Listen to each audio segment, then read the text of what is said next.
When you talk about our motherland Uganda, the pearl of Africa, you cannot fail to smile because of the smile that fills the faces of the citizens. Our nice good weather and nature that sustains us all, that enables us all to continue each in their own way because we are all different even according to each individual's work. But what joins us to become one person is the sweetness from the flavored drink Alleluia Jingati drink and Alleluia Tamarind drink. The flavor that quenches your thirst while at the same time treating and healing your body because it is 100% natural. Enjoy the drink that has got the tamarind juice in it. Made by Alleluia Reflexology, Healthy Solutions and Nutritional Research Center Limited. Get yourself a bottle of Alleluia from all shops around.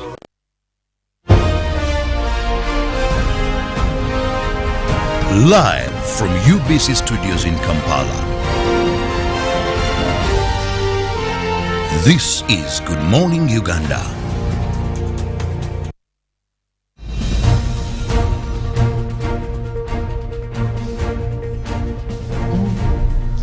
You are truly blessed if you are gifted with a girl child. She has the aura to make you happy, your heart melt, make your home happy, but most so add value to this world. We celebrate the World International Girl Child Day today, the 11th of October 2021. My name is Priscilla Nalwoga, and happy am I to be a girl child.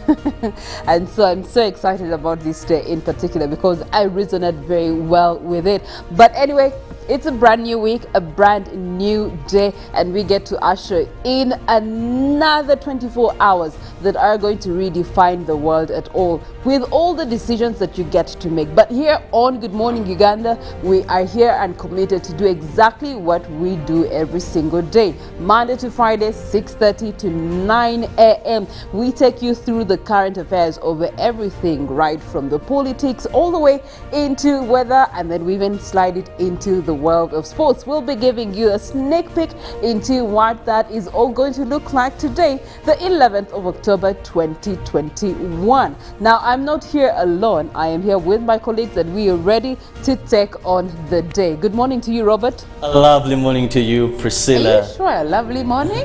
Definitely it is rained, but one of the things for us Africans, traditional Africans, we believe rain is a blessing. Okay. And so whenever it rains, it gives me a lot of joy because I know that then the farmers are going to plant and we shall have food to eat. But you talked about decision.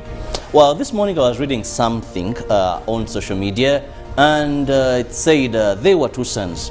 One was a drunkard and the other one was a prosperous businessman.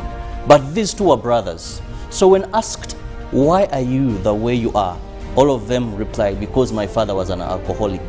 Wow. Okay. So it shows the power of decision. That one chose to follow the father's footsteps. One said, my dad has been an alcoholic, he's a drunkard, I must work hard. So life is about decisions. It is a new week, and the decisions you make this week will determine either the remaining 2 months of this year or your future and destiny. Okay. The power of decision. All right. Thank you so much, Robert, and good to have you with us this morning. We also do have the other fantastic two that have made it for yet Monday morning. Good morning to you, Molen Kenyana. Yes, a very good morning to you, Priscilla, and I want to extend that same good morning to our lovely family here at Good Morning Uganda. Yes, it has rained, but guess what? Like Robert has put it, sometimes it's good luck. It might not be convenient to go to work or to go to wherever you want to go, but there is good luck in there somewhere, and that is what we are believing in this morning, and we choose to do that. Also, Robert did talk about decisions. Yes, sometimes it's choice and decisions. Wouldn't you agree, Felix? Clearly, and that shapes much of who we become in life. And when Robert was saying that, it took me far in thought, and I tried to relate it to most of the people I know, even myself, my colleagues, and probably also when I look around me for how far people have come. It's just a matter of choice. Good. There you did, Priscilla. All right, thank you so much. Now, we left it here on Friday, giving you Kirabo for independence celebrations. I want to find out how my colleagues actually spent their independence weekend celebration. I'll start with you, Robert. What was the party like? I didn't go out. I had a problem, a health problem. So basically, I was indoors from the dentist back home. But later in the evening, a friend of mine came to my place and he told me, hey, are you aware that most of the happening places are open? And I'm like, come on, you're joking. After curfew? Yes, he told me, well, we are just from enjoying ourselves. Okay, I told him, go early because you're already past curfew time. I said, Kirabo, you'll be okay. And the guy drove with a couple of them. They kept on calling me, we're here now, we've moved here, you know, WhatsApp pictures here. And I was like, damn it. People are having full blast of life. It's only these funny bars of people that are not operating. But classy places, my dear, people are partying like there is nothing. Yeah. Oh, actually, yeah. Okay. Felix Nkunda, you are. We left Friday when you had an itinerary, swimming, work, then travel, then like there was a long list of things you had to do. Apparently, you antagonized my swimming on Friday, so it didn't happen. It was meant for someone, not me particularly, but I had to cover up with a lot of work had a lot of shopping for my little ones. Yeah, but it was more or less the same. But what Robert said I experienced on Friday night, I passed by somewhere around Forest Mall to have dinner. And I didn't have parking by 7.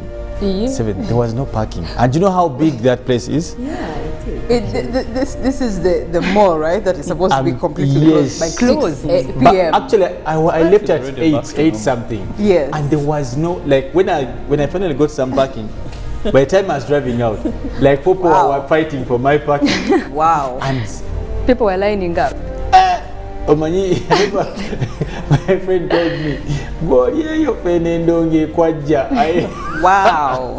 Ugandans. So, but they told me, I think even when police came at night, it was overwhelmed. It just looked and told people, "Park your, let everyone. We're not going to arrest them, but just drive. Stay here." So there was jam. Just stay here, like get in your cars and drive. There was like. So when Robert said, I relate with what's happening in Kampala, but maybe the good thing, happiness in all this is that people are being vaccinated. We're getting lots and lots of drugs recently. At least now we don't have scarcity.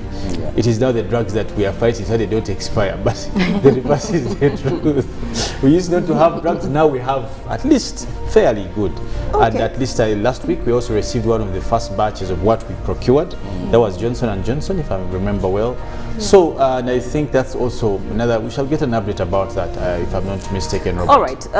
Molen, you have clearly over time stated that you love to have a good time. So this weekend, how good was the time?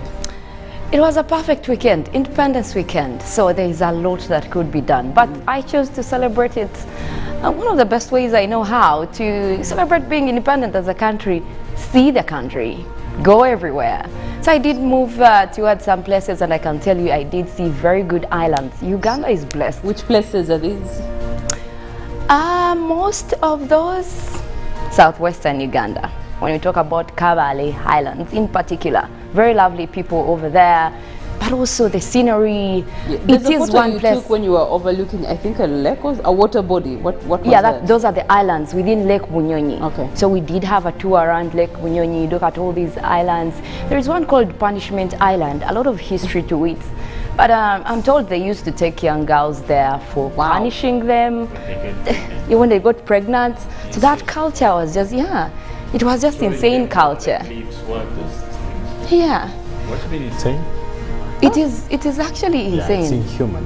It's inhuman. But then the girl child over a time has suffered a lot. For example, in Uganda, if a girl died and she conceived chebaito kuzaira kuruja, meaning you're not taken, you're not married, and you give birth, if that girl died, they would go to the end of their plot or land. Then you know that is where that's where they will bury that girl. And usually Baganda had trenches that separate the land. So they would put in that place where they saw erosion, running water, to show the rest that this is evil. This is an abomination. And so today, when we choose to celebrate the International Day of the Girl Child, I think it's there's also the custom, and I've seen it in Buganda, like again, it's still in pregnancy, related to pregnancy. The father will bounce the girl child off the family house or home, for that matter, with the analogy that again tazalira ku lujja but tazalira bwa taata we, so they send you off to somewhere else, and that already is stigmatizing the situation that you are in. Let's talk about some of these instances. My dear colleagues Felix and Mole, what are some of these challenges or problems society related that have actually put a girl child in a box? Well, girl child is has faced so many problems, like how the meme normally says the girl child has suffered. And clearly the evidence is in some of the things you've been saying. The other is, for example, you look at the issues of tradition, and for me you will take it on the spectrum of tradition, take it on the spectrum of religion, you would look at culture, you will look at even modernity itself doesn't appreciate with the challenges of women. You remember when you were back in school, girls would have menstruation and miss school because the schools don't have such arrangements. You know, all these things.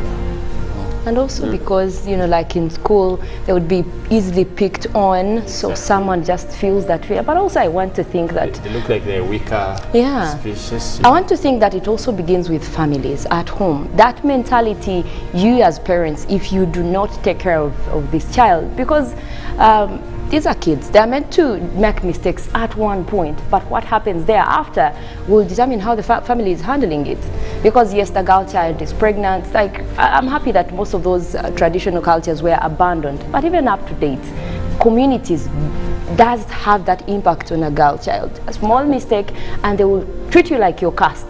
So I think we just have to get to a mentality where we take care of them. Make them pregnant. For me, exactly. that's my problem. Because guess what? Like on this island, they would take only the girls. Okay. So how about the boys who actually made them pregnant? All right. So again, we've opened up a can of worms, but today is International Girl Child Day, and we get to celebrate by actually having these conversations.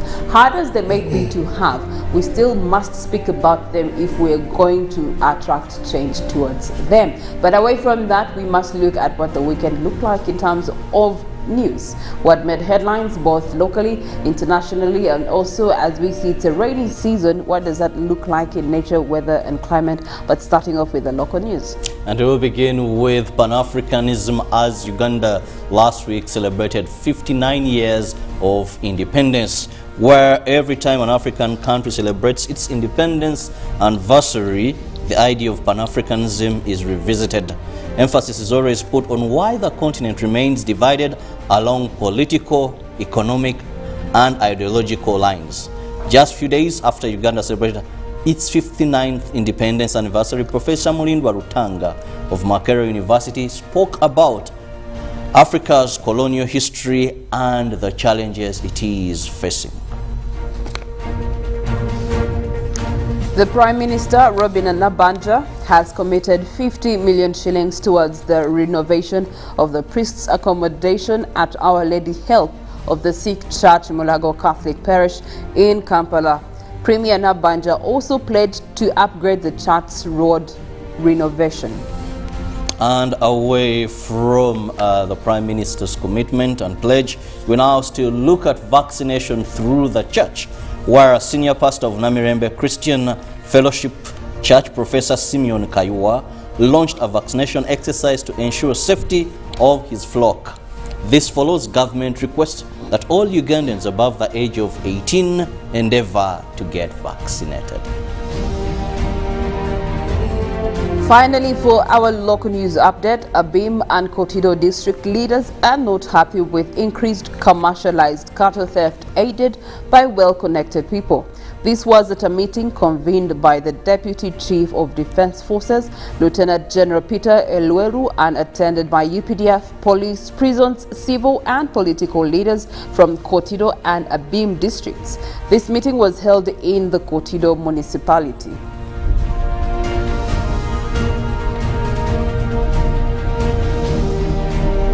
Now, international stories, we'll be looking at drugs, arms and terror, a high-profile defector on Kim's North Korea.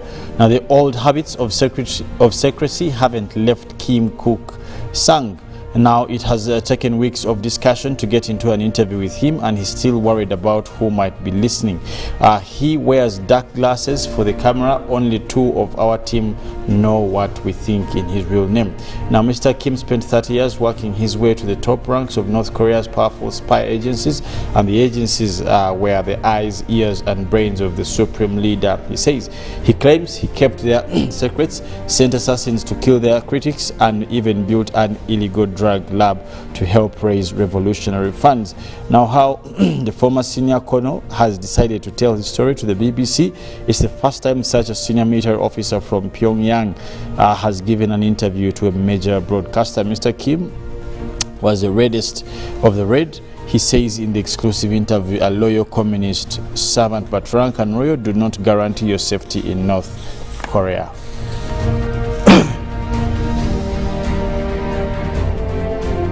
Now, still international stories. UK to resettle teenage Afghan women and footballers' families.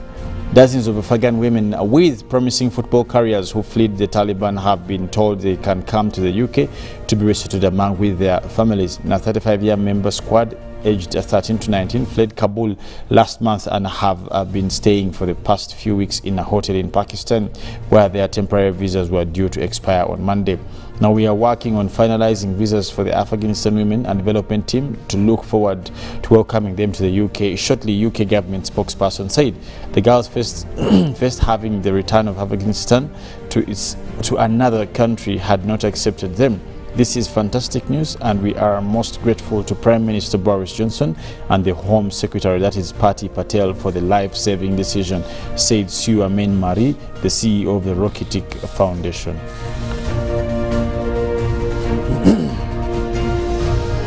Now back to Africa. Thomas Sankara trial in Burkina Faso, and the question is, who killed Africa's Che Guevara? The 34-year almost to the day since a shocking killing of Burkina Faso's then president Thomas Sankara. 14 men are going on trial accused of a complicity in the murder of the man who is known as Africa's Che Guevara, and the charismatic Pan-African who shot dead the 37 by soldiers during a coup on the 15th of 87, which saw his close friend Barisi Kompe come to power.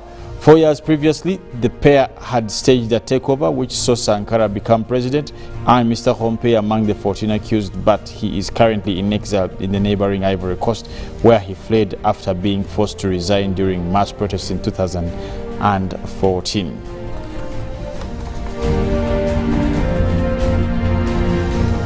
More in the world of weather, millions across central U.S. are under threat of severe storm today. Now, potentially significant severe weather event is forecast for portions of Oklahoma and Texas. That was yesterday on Sunday, meteorologists warn. A level 4 out of 5 moderate risk for severe storm has been issued across portions of Oklahoma by Storm Prediction Center. That was yesterday. This risk covers more than 2 million people across the state, including Oklahoma City and Tulsa.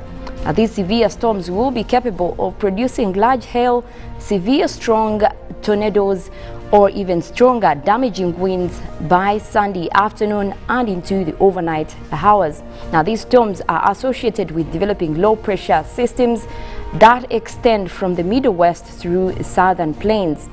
The potential exists for a couple of long track supercells, which are thunderstorms that have rotation associated with severe weather. Now, on Sunday evening across areas of Oklahoma and North Texas into the afternoon, tornadoes that occur at night are more than twice likely to occur and also be deadly as those during day. Now, instead, 35 from Dallas and also to Oklahoma City will be especially busy Sunday night into Monday.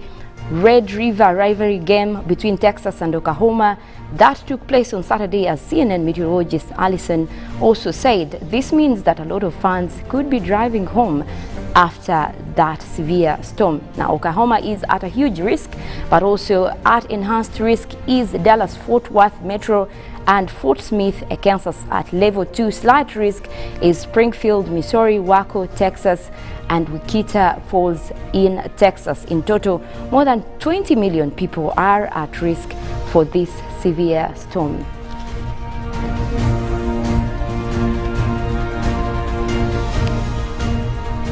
Well, thank you so much, comrades, for those updates. Now we want to let you know what we are going to be doing this morning. For 11th October 2021, we do have a good lineup for you to start your week in terms of dialogue. Robert Kirabo, we do have Good Morning Uganda agenda. What are our expectations? Well, I'm expecting women of noble cause that will be joining me on set as we'll be discussing the International Day of the Girl Child to really understand the challenges, the opportunities, what haven't we done, and what we should do. All right, we shall be picking our 2 cents from that leaf. Also in our newsreel, we shall be putting in our points and discussing things that we can actually eradicate in terms of the girl child and see how we can create opportunities given the theme, our generation in this time. We also get to have a weather update, and Molen, people are always WhatsApping and tweeting and asking what is it this morning. So while it's raining, what should they expect the rest of the day? Yes, it is raining, but also guess what? The world is warming. We just said goodbye to September, but that has also made it being analyzed as the 4th warmest year on record so far. Now that tops in within the likes of 2020, we have 2016 in that line as the hottest and warmest year on record. I mean September on record, so that is also heading towards that. We want to analyze and look into how this year is warming so far. Okay, you entered into a contest upon which you were selected as the best candidate from the contest, and you won. Please give us details about this. Yes, you are looking at an award-winning meteorologist. You know how the sign language celebrates? Yeah. Oh, that's how it's yeah, you just put their hands. Sign language. They just remind me the story of Nelson Mandela. Do you know what happened? Why do we have to go there now? The person who came and didn't know what they were doing. Yes, you've forgotten that masquerade. Yes, so they thought they had a sign language, yet this was a fake person. And people who are watching were not understanding what he was communicating. But today we have Felix, who is actually doing the good sign, whatever. But so what was the project about? What were you doing research about? Yeah, so the regional center, that is ICPAC, on our prediction center, has gotten a campaign to recognize some of the people that are making a change in terms of climate action, which is why these awards were called the East Africa Climate Action Awards. So they did look into TV personalities that are talking about climate, that are contributing. This is what we do here every morning, Good Morning Uganda. We shine light on those stories, call on people who are actually supposed to bring more action. And yes, so okay. That's a good thing, and the award ceremony will soon take place. Congratulations. Thank you. We bless God for that. Amen. It's a big deal. All right, we also do have the world of sports that is going to give you an update after a wonderful weekend. Felix, you want to give that update on his behalf? I can tell you, I know, man, it was a good, very, very good match, and I saw, if you've seen the memes for the Rwandan president and the Rwandese arguing, when the president was saying, leave football, you can do other things, leave football for other people. But anyway, it was a good game. The guys pulled off at St. Mary's Chitende. I was privileged to be a part of the guys who watched the match. And of course, there's a bit lacking, but well, a win is a win. I remember when we were playing soccer, we used to say whether the goal goes in with an eyebrow or the Gokwe Konako, as long as goal is a goal. Well, yeah, they did the girl child has also been having challenges in terms of sports. You know, the sports space has not really been appreciating the girl child, but most recently that space is opening up to be inclusive of the girl child to participate in sports. Also, the Nations League France having a silverware finally after so many years. Well done to them. But Ruben Pima Chibirango will be here to give you that sports update in full detail. For now, we leave you with a song for the day, and let's catch up in our 7 o'clock hour with our newsreel. UBC Studios.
girl child and already existing challenges, you get to see that we need to actually talk about these things so that we can create harmony, and also a space for engagement in regards to the girl child being helped up in terms of the ever-changing times. But we want to first understand who is the girl child. And I may know who the girl child is, but I want to put to task my colleagues, each of them, and ask them who is the girl child. I'll start with you, Robert Kirabo.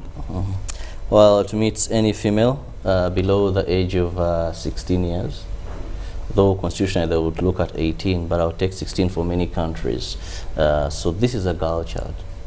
She's female, she's below 16, and therefore she needs special attention given the various vulnerabilities that surround her. Okay, all right. Felix Nkunda, in your stance, who is a girl child? Well, I was listening to Robert and I'm thinking, I think mine should be a bit raising the, I will raise the bracket further than what Robert did say.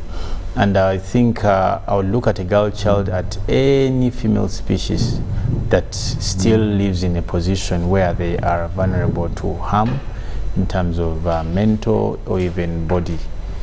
Of course, that would maybe then stretch it to about 20, 21 to about 27 to 30, where people still need ultimate watch over by society or what. So I may stretch a bit far to go to about 20s, but as long as there be a woman who still lives in any threat, be it violence, psychological, physical, or whatever, they qualify to be a girl child. Okay. Well, this day is basically here for us to talk about things and also cause eradication of issues that have continuously caused the girl child to suffer, feel less of a person in society, and yet go through a cumbersome number of things. Just in the African tradition, we're talking about them being denied education.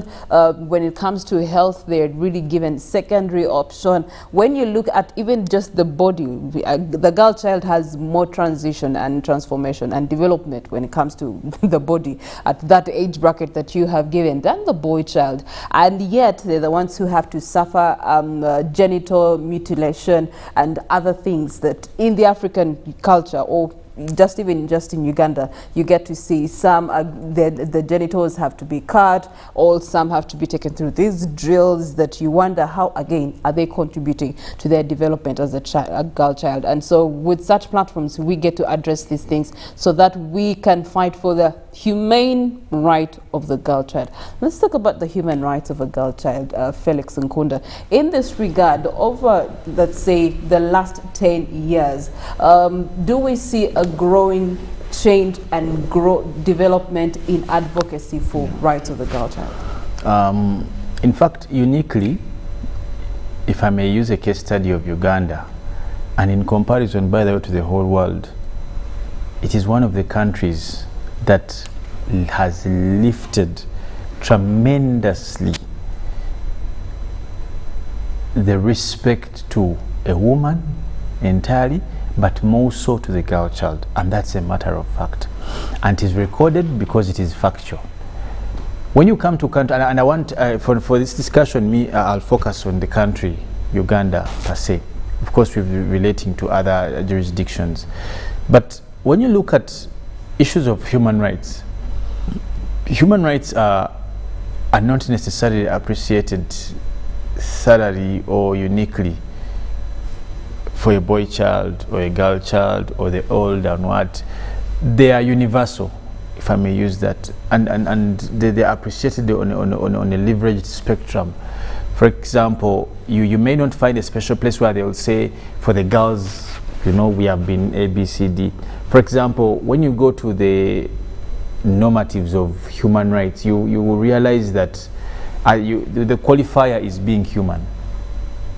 But the reason why we want to have a discussion that is most cut out to focus on girls, because of what Priscilla you said earlier, the exposure.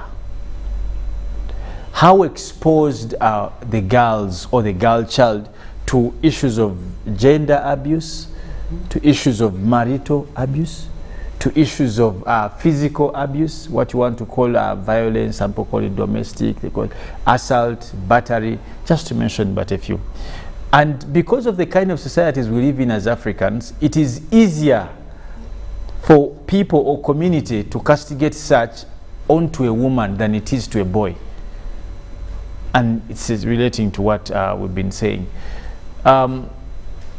Most cases, for example, I remember one time we were challenged with a situation and someone was challenging us. They told us that in the jurisdiction of India, they have ever litigated a case of rape against a boy.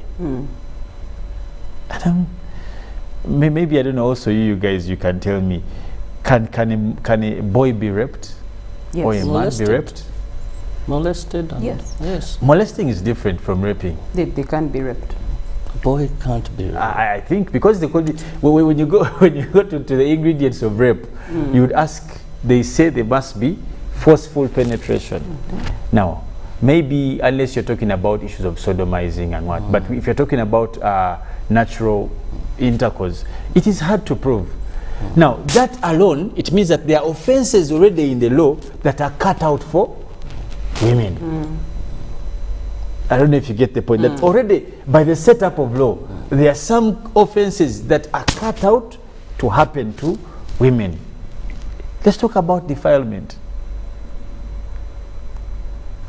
There's been a big debate about defilement. Can a boy be defiled? Again, to bring into Robert's assertion of maybe molesting. Now, because 95% of that offense or crime will happen to a gender, that is, it means also that case is cut out only for the girls. women. Now, that alone is symbolic as you talk about rights. In fact, when we celebrate days like this, it should cause us to re-understand some of these offenses that are cut out for the girl child and how can we put our focus there. A couple of days ago, Priscilla and Robert, we were here and talking about, if you remember, the issues of teenage pregnancies. And our biggest question again was, you're throwing stones to the girls, you're castigating the girls. Now we are having discussions on how they can come back to school when they are pregnant, S2, S1, S4.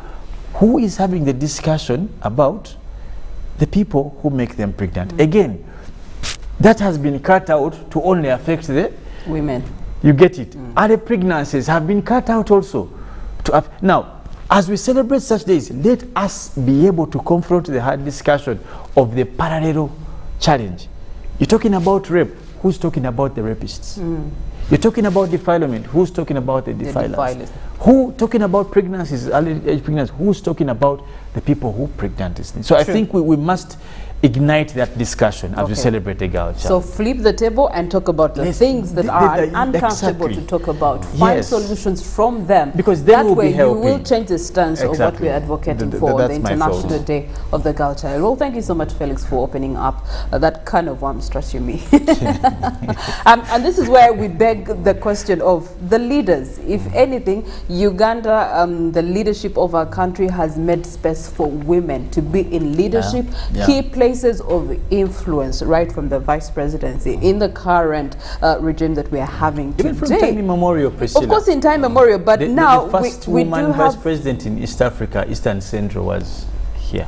Yes, but now we do have a 47% representation of women across all forms of leadership, government and private, which gives you direction that parliament, in parliament, you see, which should give us direction that these women should be using. Part of the purpose of using those platforms is to advocate for those things that Felix has mentioned. But are they doing so?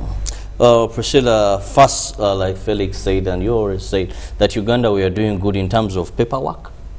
Yeah, we have very good policies when you talk about defilement. Look at our laws. What do they say? If you're convicted of defilement, that is death, a death penalty.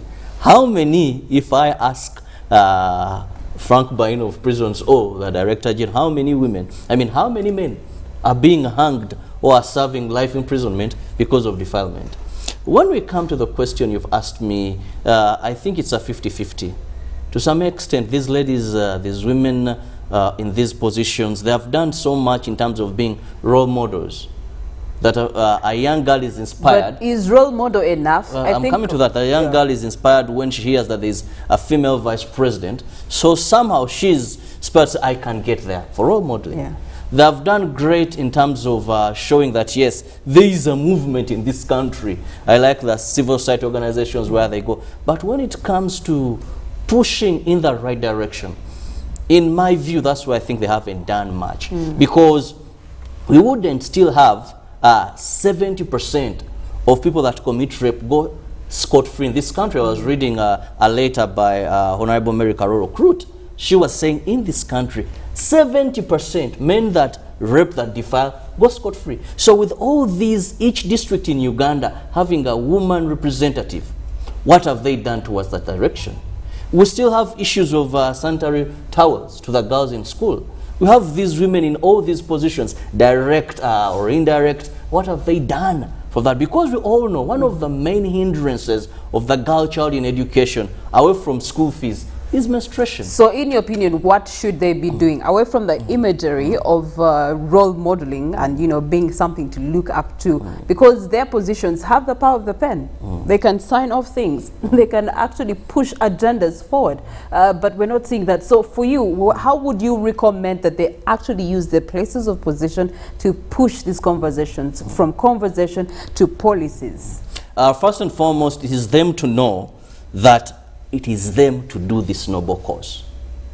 That yes, you're a woman member of parliament, but much as you're taken into budget allocation, you're taken into CJA arrest of 2 MPs and all that, your fundamental role, that ticket that brought you there. We have the women organization that brings together female members of parliament. So what are you doing in that aspect, fronting the girl child? I think they have become so much absorbed into a number of things, and that's why we are seeing civil society organization like Sedovip, they'll tell you that 3 in every 10 girls in this country, 3 in every 10 girls has experienced one form of domestic violence or violence. So the work civil society organization is doing, I want to see that work being done. The advocacy, you know, with advocacy you don't tire. You keep on speaking. We want to see them bring up in solidarity to raise upon certain issues and have them done. That yes, today the women in parliament, they're good, they have shown their zeal, their commitment, that maybe we're not going to go for these sittings unless we agree that sanitary towels are going to be given in schools. Okay. Unless we agree that the challenges in the law, the lacunas that we have there, have been handled, and we are going to see these rapists, the fathers Felix has talked about, a man impregnates a woman. Like they have tried when we push for female genital mutilation, where you still say these guys, there was some push, though it was much still with civil society organization. I think people in authority should copy or borrow a leaf from the civil society organization that in this country has pushed for so much the voice of the girl child. Okay.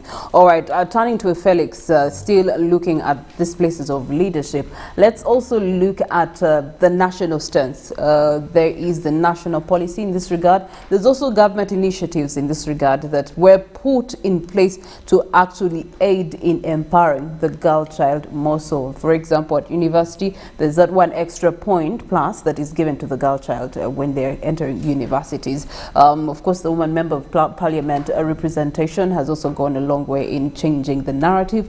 Evaluation of some of these policies, initiatives, have they achieved something, and what more can be done?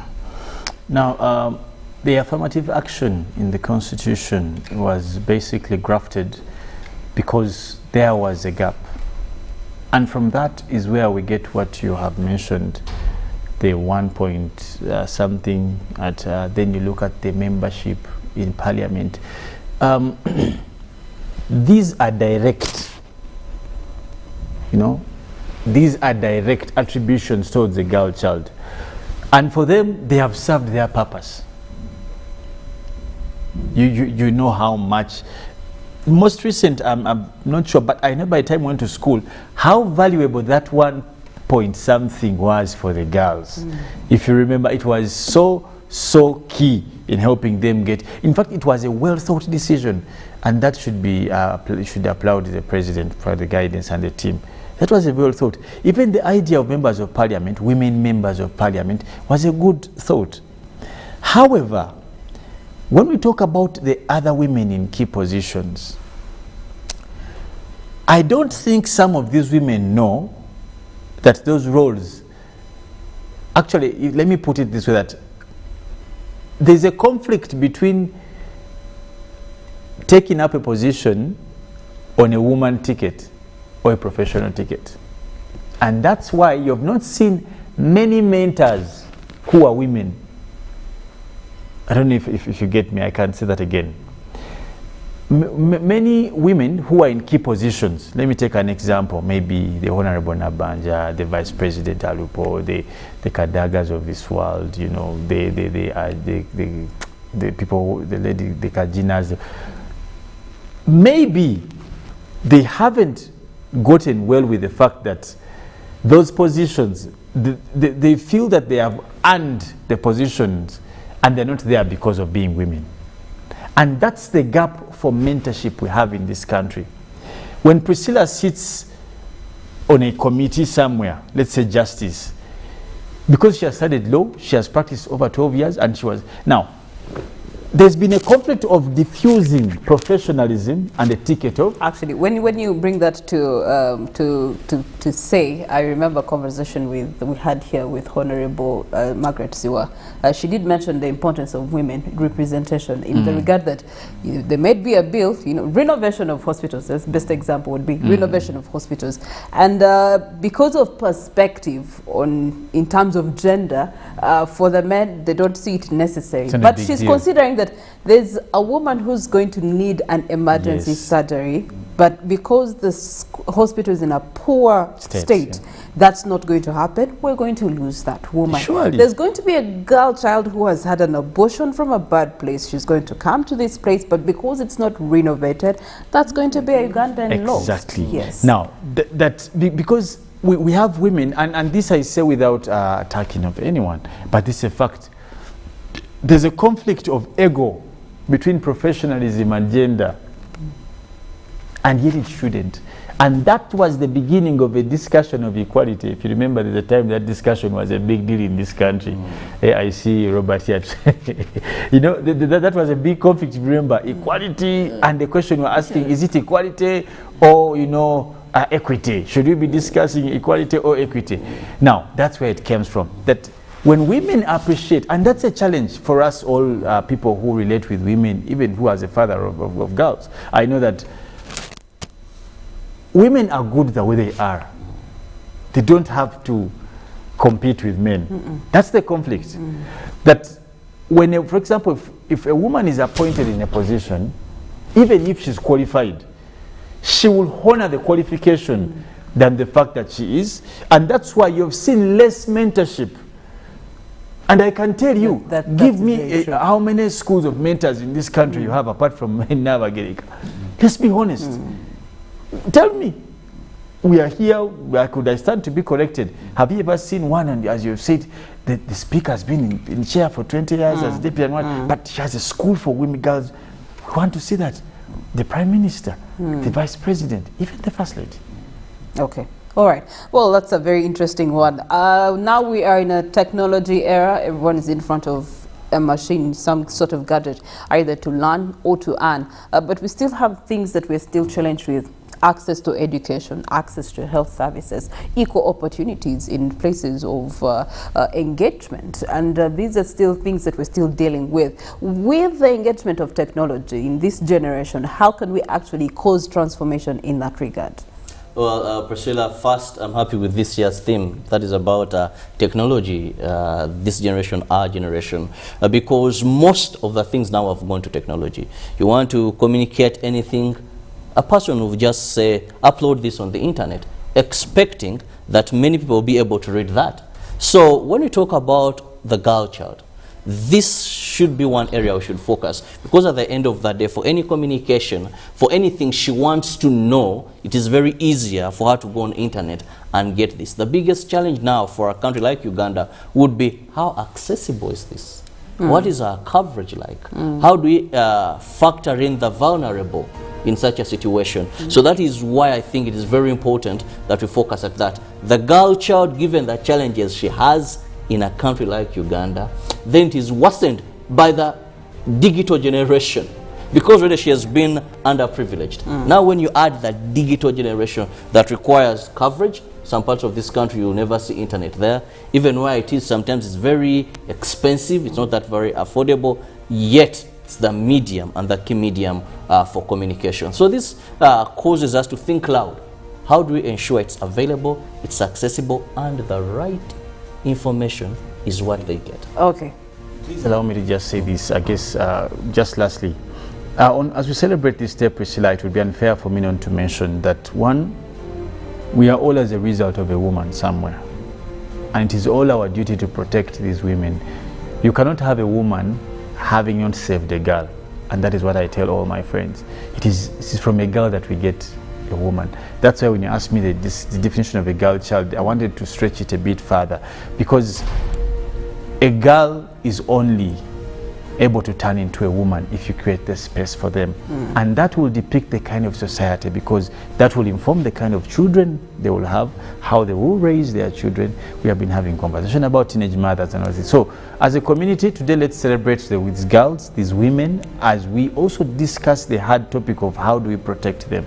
For me, I think that's key. Okay, it's a big conversation, but how do we translate digital generation into our generation? Given the statistics today, 1 out of 4 girls is not educated, is not in employment or even some sort of training, compared to the boy child, which is 1 to 10 boys. So it's very interesting to see that we must continue to extend that margin to have that balance. And yeah, actually, when you talk about it, I was having a conversation with some boys that are in a soccer academy, and they were talking about the girls score more, the girls understand the tactics better, and they apply faster, and like they're just quick in terms of everything that they do in just football. But Ruben Pimash Videngo will continue this conversation, or we shall join him to have this conversation on his segment and a sports update later on. For now, allow us to get into the tabloids. This Monday morning, a lot has happened, and we need to give you an update into the papers.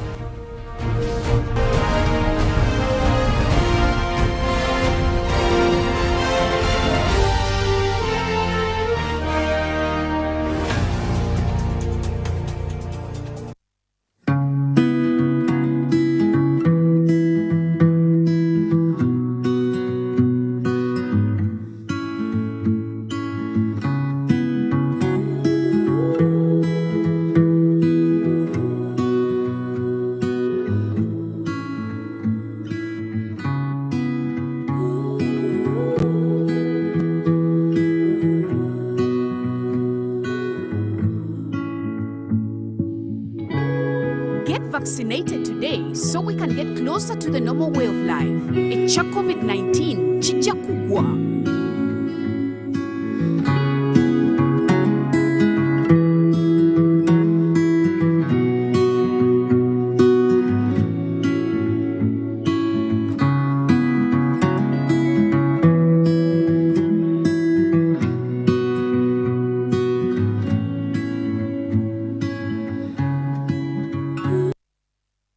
When you talk about our motherland Uganda, the pearl of Africa, you cannot fail to smile because of the smile that fills the faces of the citizens. Our nice good weather and nature that sustains us all, that enables us all to continue each in their own way, because we are all different even according to each individual's work.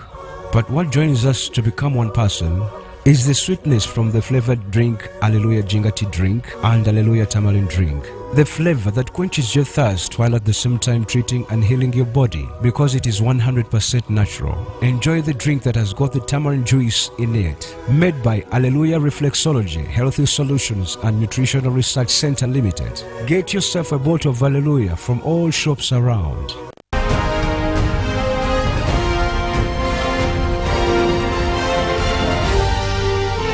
This is Good Morning Uganda.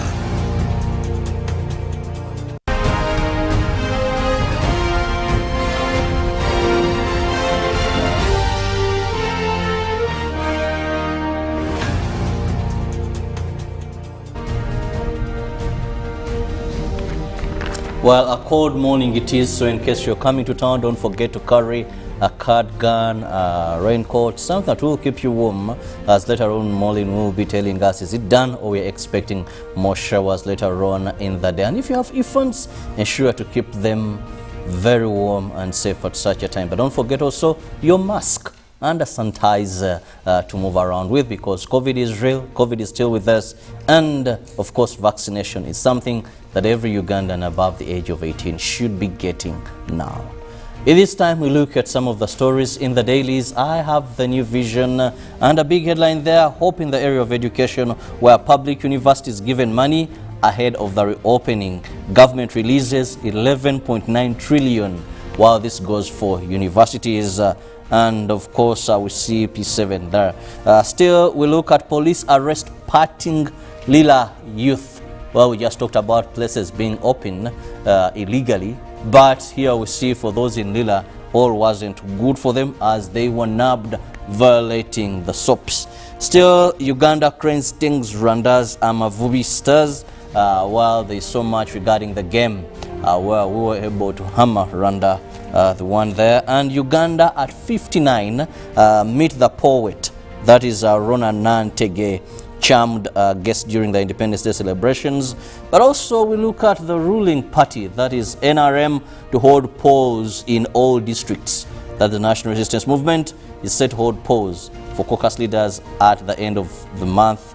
Then the New Vision also brings you more regarding education, and that is Senior 3, Senior 2 work, where there is chemistry, biology, literature, mathematics, and physics for you this morning. Don't forget, there are over 200 jobs and 150 tenders for you in today's Vision. You never know, this could be your breakthrough. In the Daily Monitor, government withdraws treason case against Kano Besigye, and artist Nubian Lee ties knot with long-term partner. Now, of course, also Akelo's battles with breast and spine cancer, now inside the rough terrain of land question. In Uganda, vehicles found with same number plate, and teachers get life in jail for sodomizing pupils, and protect children while online, experts tell government.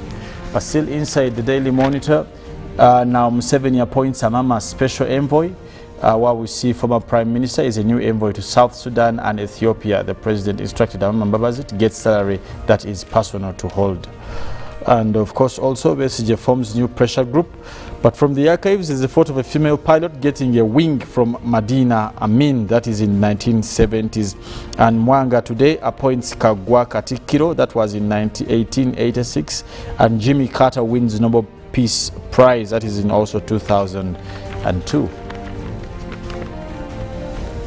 Coming back to the New Vision, well, 59 years of independence, they bring you Fort Lugard, that is Old Kampala Hill, that is in the 1960s. That is what it looked by then. Let's look at today.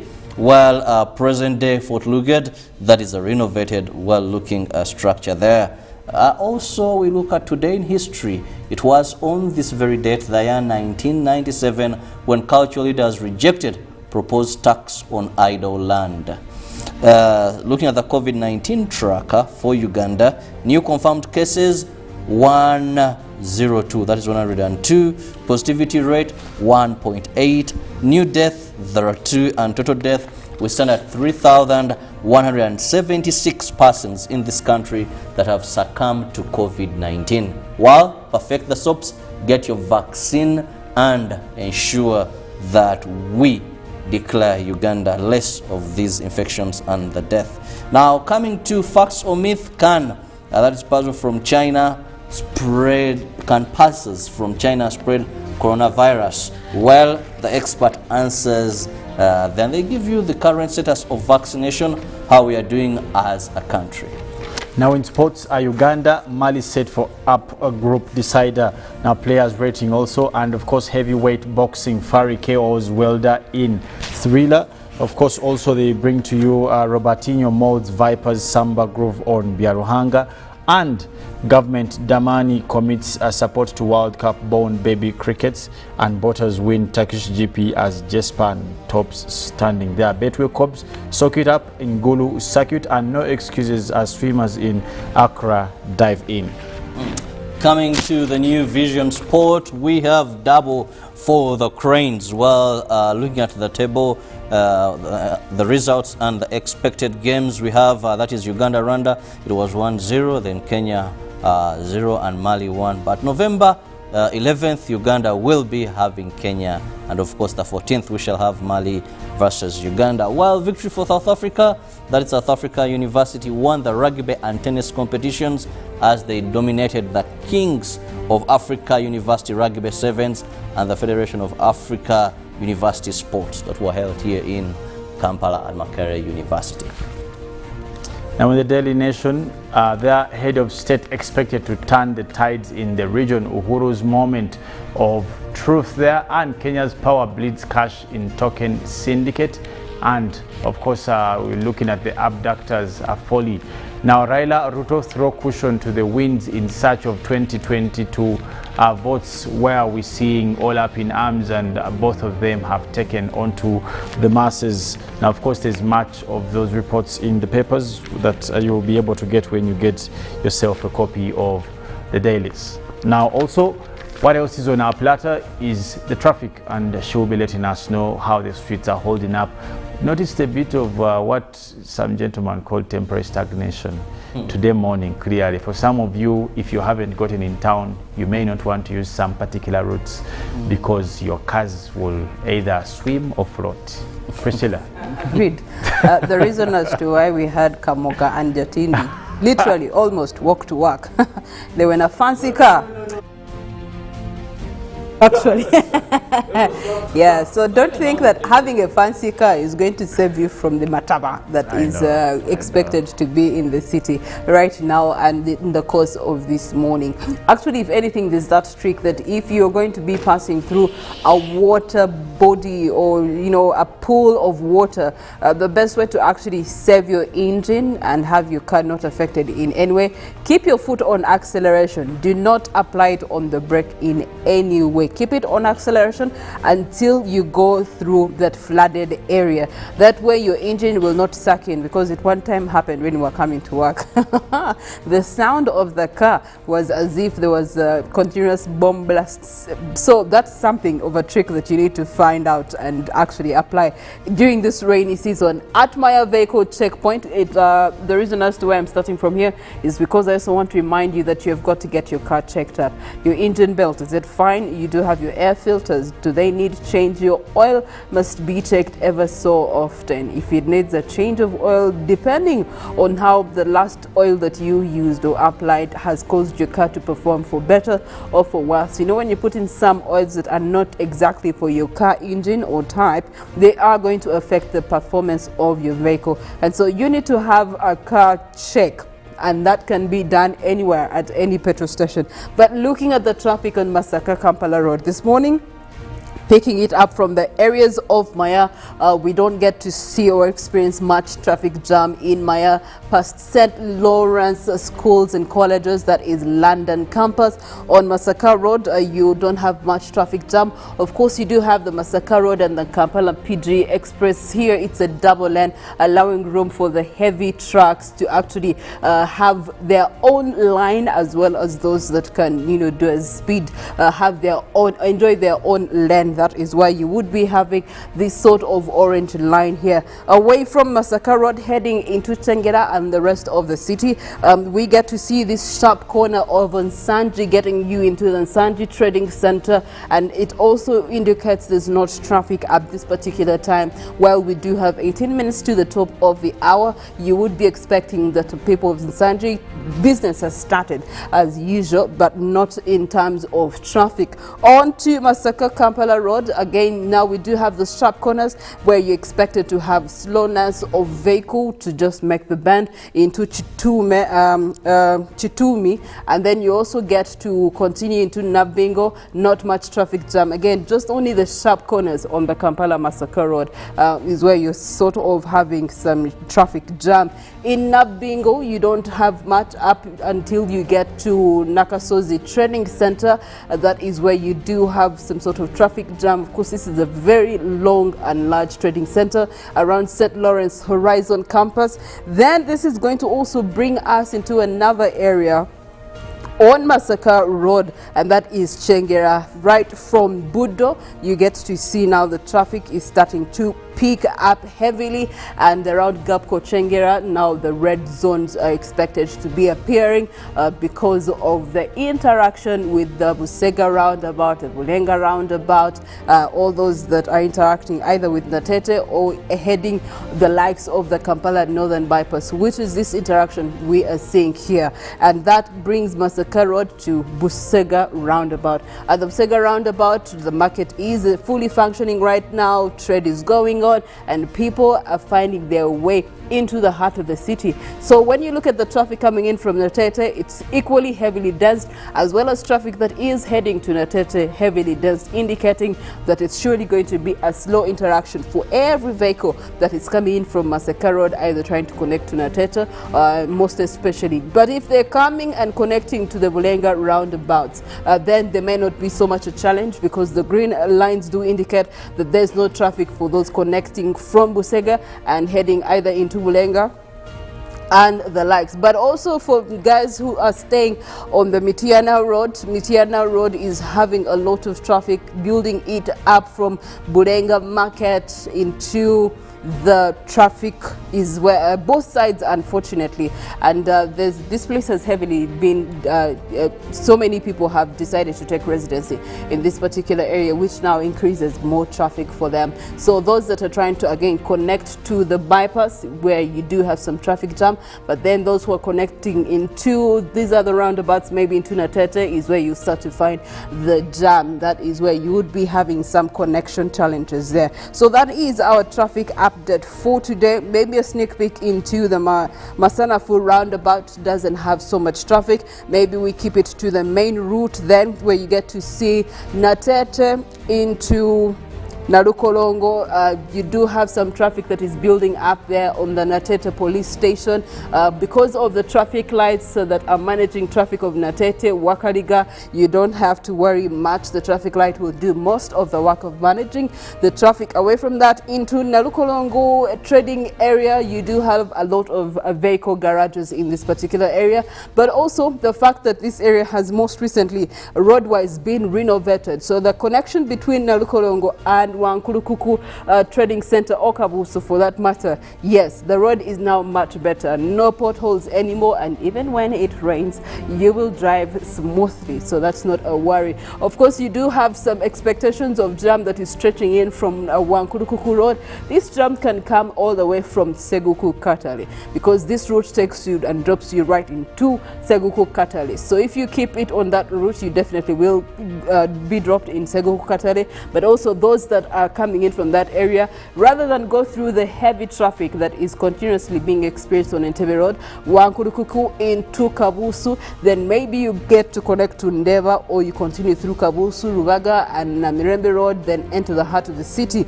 But away from that, the rest of the route in Ndeva looks clear up until you interact with the Chibuye roundabout and the traffic of Queensway, Katwe, heading to the heart of the city. Just to remind you, there's construction that is taking place. The Kampala flyover is now taking shape. There's pillars that are being planted, meaning that anytime soon the traffic diversions are going to be heavier and heavier. And that means that where you've been spending 40 minutes, it could become 1 hour and 20 minutes or even 2 hours of traffic. Now is the time to land those alternative routes away from Chibuye, away from Katwe, and entering to the heart of the city from downtown. Maybe now is the time you learn the Chisenyi routes, so that way you can get into the heart of the city, start your day on a time on such a Monday morning like this. But Molen Kenyan is here to assure us what the rest of the day looks like in terms of weather. Yes, thank you very much, Priscilla. I also want to add to what you're saying. Yes, we do have alternative roads, but talking about that, I want to commend UNRA for having done a good job with making sure at least most of our roads are looking okay. But this morning, I did see quite flash flooding. When it rains, there are a lot of roads that actually do get that flooding. So I think there is still need to make sure the drainage system is well worked on, because we don't want to be looking at scenarios where whenever it rains, there is a lot of flood water in the middle of the road. So I think that is one area that we can also look at. But talking about a rainy morning, we did start off with that for most areas across the country, but I can tell you we are still seeing that rainy system still around, especially throughout central, but we'll come to that later as we look at our weather forecast. First, I want to start off with a climate science report that has come out, that is for 2021.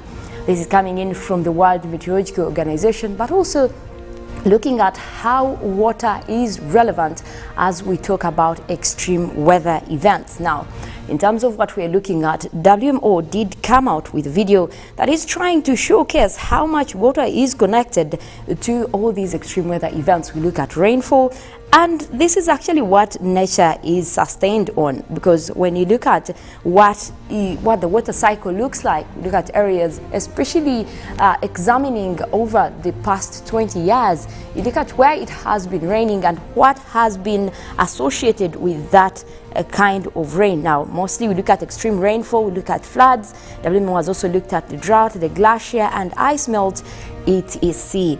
Now, looking at better water management, how do we then monitor this water across the world? How do we provide early warning systems, and also making investments to make sure that even when these events that are associated with water, the drought, look at some of the drought areas that the video is showcasing. We have had extreme weather events like heat waves. We have had mostly looking at especially flooding this year has been more across the world. So where do we need to invest now? This report also goes on to look at most of the sustainable development goals that are always covered, which one is likely to be looked at. And this is a good campaign as we look at the upcoming COP26. That is one of UN's most sought for climate conferences. It brings back the world together to look at what we are supposed to do in times of climate change. Well, the report also shows that more than 2 billion people are living in countries under water stress. Now, 3.6 of those face inadequate access to water at least 1 month per year. Now, this could even be more than 1 month. We've seen drought cases in Madagascar, for example, recently. So there is a lot of water stress that comes with it. And also the report shows that end-to-end early warning system and sustainable investments are required, but not yet adequate. This is just what we need. We need more investment in terms of giving water to communities. There are communities that are so vulnerable, they can't even get the boreholes, the local boreholes. Now, even here in Uganda, most areas where there actually hasn't been national water reaching out, at least if we had most of those villages maybe have boreholes or ways of getting water, that would be sustainable. But there are countries that are actually worse in terms of water stress, and this is why the report is advising to make more investments within the water sector. Now, in the last 50 years, drought has claimed the lives of over 70,000 people, and the majority are in Africa. One of the major ones actually is the one we're talking about across Madagascar, which has taken 6 months plus. And so far we're seeing that people are actually depending on foreign aid. There is famine there. People are dying out of this hunger. But it all started with the drought. And this is why even the report is analyzing, showing that majority is from Africa. Now, since 1970, we also look at 44% of these disasters, 31% of economic losses being linked to floods. Now, Asia has been disproportionately affected. Well, we've had more flooding across Asia, especially also looking at Myanmar. That is one of the areas that has been worst hit by the floods. And also Philippines, we've seen more typhoons. And that also adds to other areas that have had flooding this year, especially to the US, but also for more extreme weather events. Now, that's what the climate status is looking like for 2021. But also more to that, we look at how the temperatures are trending. Well, the report that came out shows that September adds to the 4 warmest months in record. That means that this September adds to the September from 2020 and 2018, then 2016, that is looking at the warmest ever. Now, analyzing this shows that if you look at especially the part of Africa, most of the increment going up to 8 going up to 6, 4 and 2 for Africa. At least the extreme north of the continent has been looking at more of this warming. Now that is just where you see the orange colors. This is the area that has been warming most. Now still, it is kind of amazing to see that most of the areas actually across the world are within the lower, at least within the pink colors. That means there has been warming, but not so much. But take a look at Northern Africa, and this is close to the Sahara Desert. This area is always warm, but this consistency here is something we don't want to look at. So talk about eradicating climate change. We need to look at these temperatures, most of them going down. But looking at East Africa, Uganda in particular, still in the lower numbers, we are in that light blue color. That means that there hasn't been a lot of warming, but still it has been a warming across the world, looking at it being at record. But we'll go ahead this morning and take a look at the forecast that we have. But first, also throughout the satellite, I've been seeing most rains have started off across Lake Victoria, but also most places across West Nile, that is parts of Arua. We've had mostly rainy conditions for this morning, starting off with intervals of cloudy and sunny conditions, but then again we did see that rain system still moving through, and that could go across up to later this morning. We start off with a forecast looking at Mbale, Bududa, Buko and Sironko. We're forecasting light rains. Those will be starting off at 25 degrees centigrade. Quite a cold morning over there. Now we look at southwestern Uganda. We do have Mbarara, Ibanda, Bushenyi and Rubirizi. We are forecasting isolated showers as well. That rainy system is already moving towards your way, so if you're there, you might want to prepare for that. Have that umbrella handy, have that warm jacket. Those rains are coming your way. It's starting off with a cool 25 degrees. Now, the western part of Lake Victoria, we have Masaka, Kalisi, Zosembabuli and Rakai. We are forecasting those rains again. That is already headed there. You can't expect to have those rains throughout this morning. Also starting off with a cool 24 degrees centigrade. Now, central Lake Victoria Basin, we did start off with those rains earlier today across most areas for Kampala, Mukono, Entebbe and Wakiso. We do still expect those rains to stick around across a few areas, but that is also at a cool 24. It is already cold, so if you're heading out, you might also want to have that warm jackets. We're looking at the eastern parts of Lake Victoria. We look at Tororo, Busia, Iganga and Jinja. We are forecasting isolated rains. Those will be across several places. Also starting off at a cool 25 degrees centigrade. We will see most of those rains coursing over into the afternoon. Do look out for those. Now we look at eastern Uganda, where we have Sorority, Katakwi, Amuria and Kumi. We are looking at the forecast being for rains for this morning. We already have clouds that are starting to develop over there. That means we will be having more rains, and also those will cross into the afternoon. But for the morning, we are starting off at a pleasant 26 degrees centigrade. Now, eastern part of central, we already have those rains headed your way.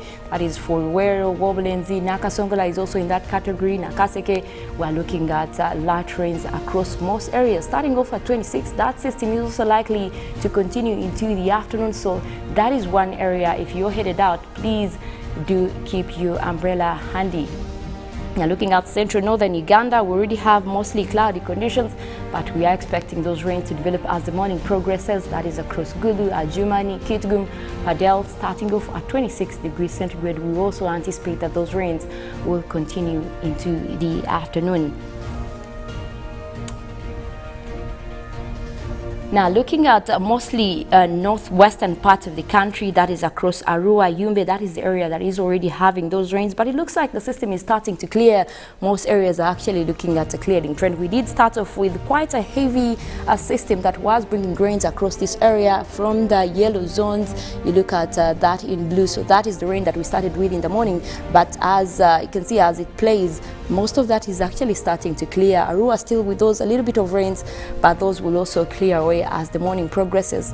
Now, there is a huge system that started off and brought those heavy rains across Kampala, across Entebbe. It did start off from the lake, but did expand towards much of western Lake Victoria Basin, so that takes in areas of Wakiso as well. That system is still around, but starting to clear for most places. Now, that also takes in Jinja, Mitiana, Luwero.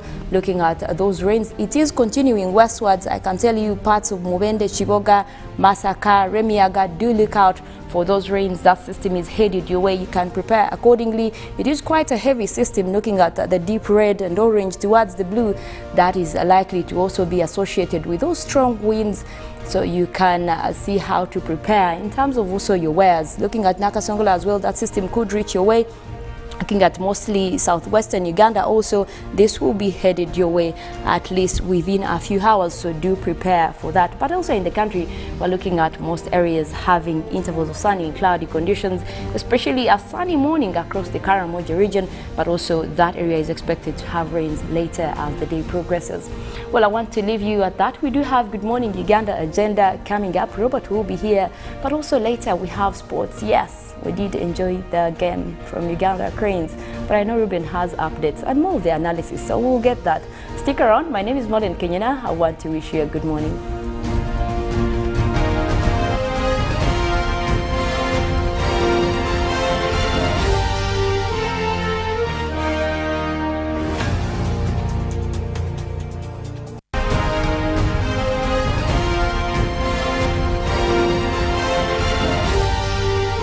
This is Good Morning Uganda.